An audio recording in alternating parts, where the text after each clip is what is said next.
Shalom everyone, this is Teacher Mike here with another Hebrew lesson. Today we're going to be learning 8 words and we're going to be finishing off with a bit of slang. So for those of you that didn't see the last video, I'm an Ole as well. Moved here 5 years ago from Australia, taught myself Hebrew and now am passing that on and teaching others. So let's dive into today's content. All the words we're learning in these lessons come from a list of really high frequency words that are used a lot in Hebrew. So you can rest assured that these are words that would be great if you knew them. Let's go about it. The first word is Ofanaim. Ofanaim is the word for bicycle. And as we can see here, it finishes with a mem sofit, which is a sign usually that it's plural. So Ofanaim tovim, good bikes. You wouldn't say Ofanaim tov. You have to change the adjective to match the noun.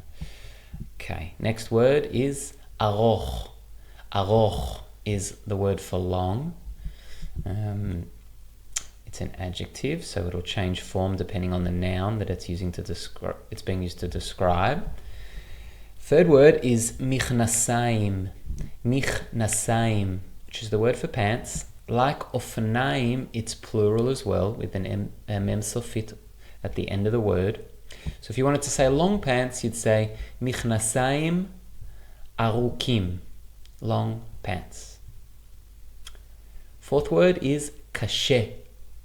Kashe is a word that describes a few things in Hebrew. It can be used to describe like a difficult maths problem that we can see there.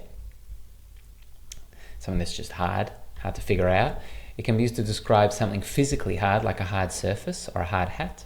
It could also be used to describe kind of an emotionally stressful or difficult situation, like matzav kashe is like a hard, challenging situation.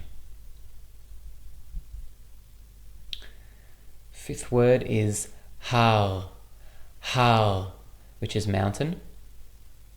Okay, like Har Chelmon in the north of Israel. And here we have the word for camera, which is matzlema. Matzlema. Probably worth pointing out that in Hebrew, if you want to say, can you take a photo, it's not like using the word to take.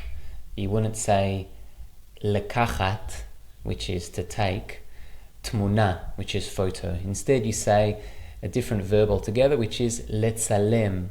Letzalem is to take a photo. And the word letzalem we can see in the word camera, matzlema. Okay, so in Hebrew you see it a lot. You see the same letters which form the shoresh, the root of the word, repeating themselves in words that are similar to one another. Second last word is lemata.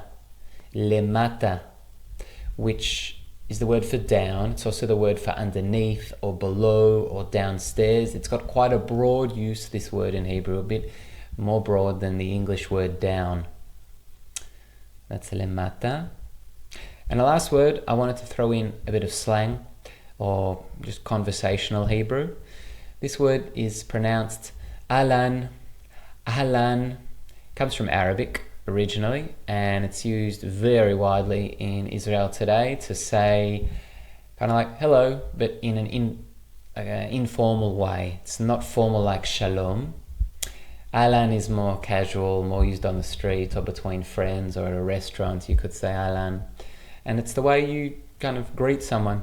So they say ahlan ma nishma, hi, how you going? So that's that word here. Now, for those that are interested in going over these words and really learning them, you can find a PDF of all of these words on the Teacher Mike website.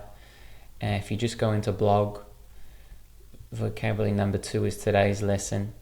You'll have a bit of a summary of the lesson, and here you've got a link to the PDF. You click on that and it'll bring up all of the words that we learned. Just keep in mind this idea of recall.